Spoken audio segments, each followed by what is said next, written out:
Hello everyone. In continuity with the solubility of the gases in liquid, let's take the effect of pressure. And in case of effect of pressure, let's study the Henry's law. The first definition of Henry's law explains that the mass of the gas dissolves in a particular liquid at particular temperature. This is directly proportional to the pressure of the gas in equilibrium with the liquid. Means whatever the mass of the gas has been dissolved, that has been dissolved under pressure. More the pressure of the gas applied, more the mass of the gas that gets dissolved. So mass is directly proportional to pressure. This is the proportionality constant K, and m by P will be equals to K. Here m1 by P1 equals to m2 by P2. So this is the first definition given by Henry's law. Now we shift to the second definition that explains the, according to Henry law, the solubility of the gas. This time instead of mass it is taken solubility. The solubility of the gas at a particular temperature in particular solvent is directly proportional to the pressure applied on the gas in equilibrium with the liquid.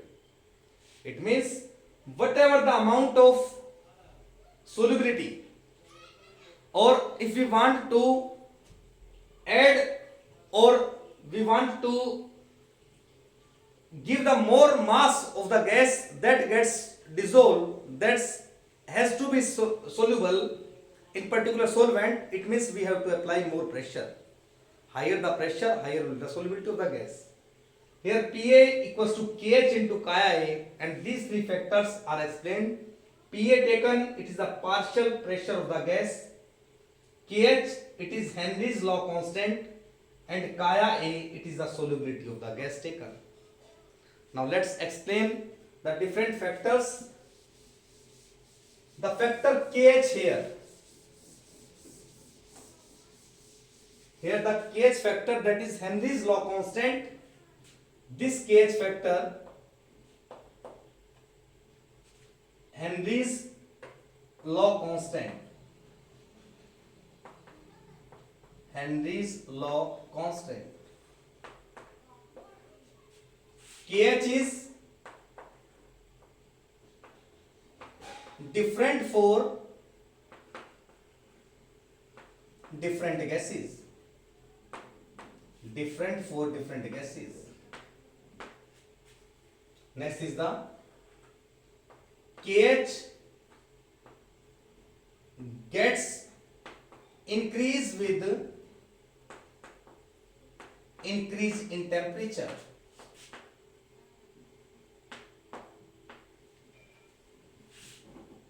Next is the solubility of the gas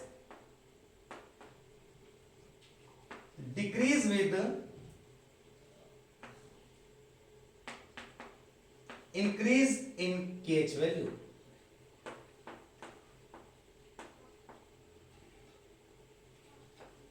Same gases have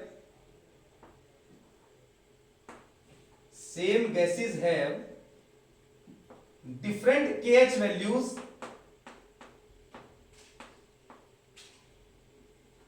at different temperature conditions. At different temperature conditions.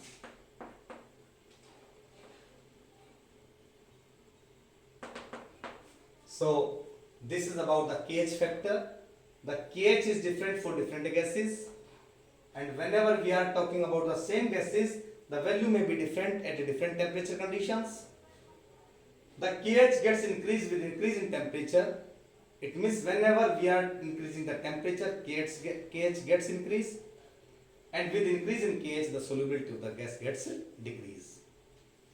Similarly, let's shift to the next definition of Henry's law.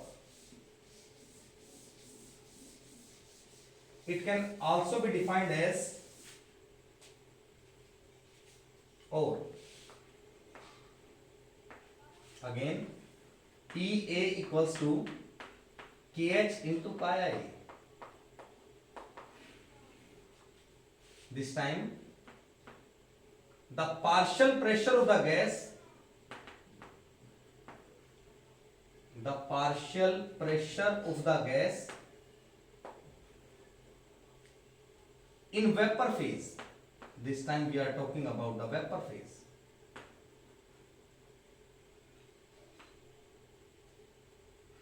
At particular temperature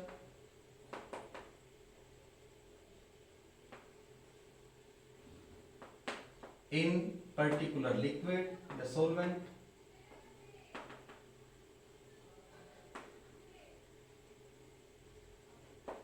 is directly proportional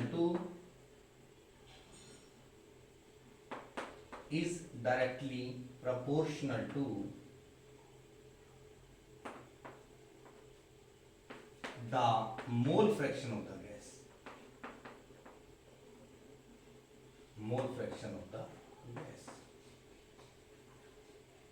So this time we are talking about the partial pressure of the gas in vapor phase, and it is directly proportional to the mole fraction of the gas. So there are certain limitations of Henry law. Let's discuss those. Limitations of Henry law.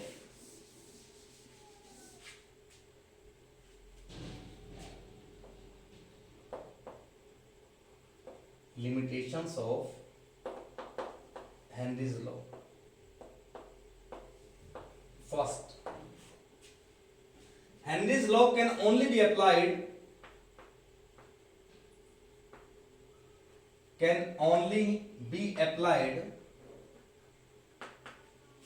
when pressure is less or low and temperature is high.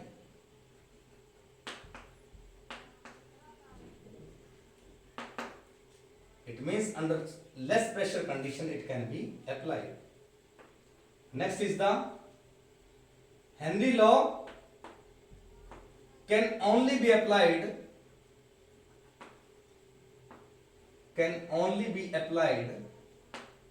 when there is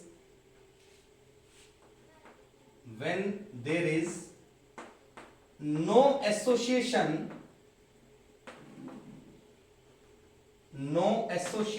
or dissociation.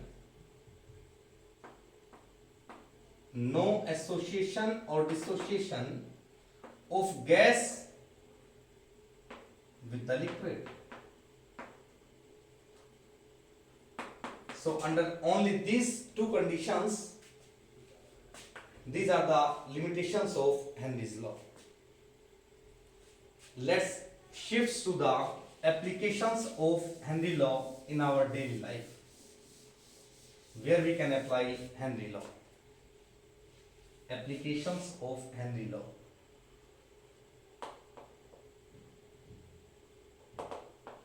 First, in carbonated beverages. Carbonated beverages. Every carbonated beverages that has CO2 that gets soluble under pressure, and when the lid gets opened,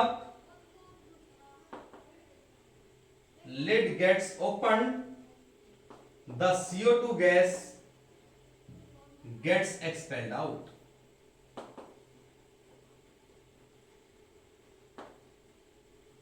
It shows that the gas, especially CO2, has been enclosed in those carbonated beverages under pressure.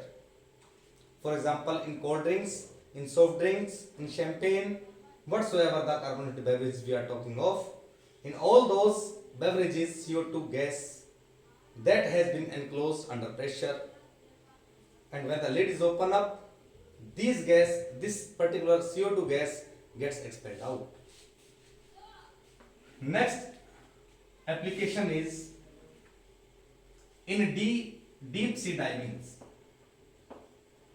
In deep sea diving.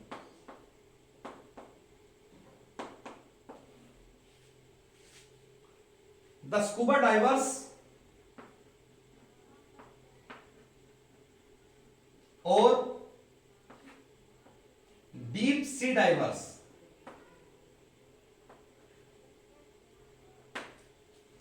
when they go in the deep sea, what happens? There the pressure gets increased. Pressure of the gases, atmospheric gases, especially oxygen and nitrogen, that gets increased, and these gases gets dissolved in the blood. These gases gets dissolved in blood and in body fluids.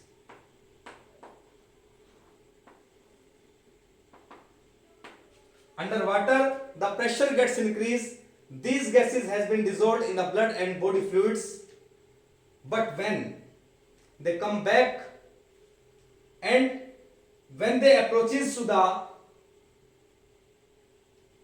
earth, or you can say upwards, then these gases starts expelled out from the body. The oxygen that get used for the metabolic activities of the body, it get used for metabolic activities.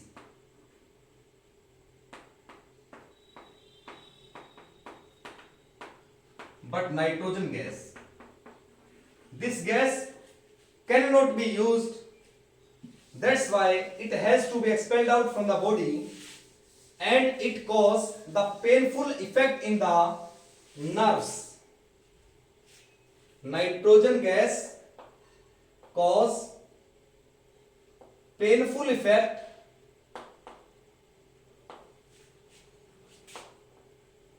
in nerves, and this is called bends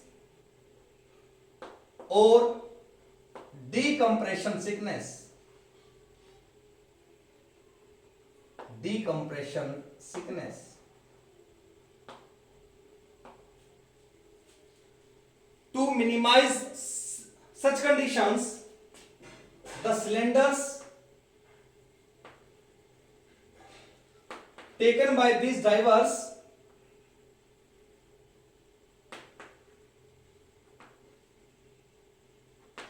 has been or have been diluted with number of gases.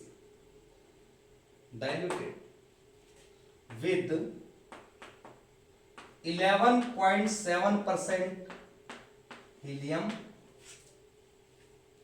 56.2% nitrogen, and approx 32% oxygen. So under these conditions, this condition of the bends or the decompression sickness gets minimized. So let's take the next one. Next application in case of lungs. The oxygen from the air or atmosphere goes in the lungs, and from lungs it passes to the cells or the tissues. The partial pressure at atmosphere, here it is high, and from high partial pressure it moves towards the lungs.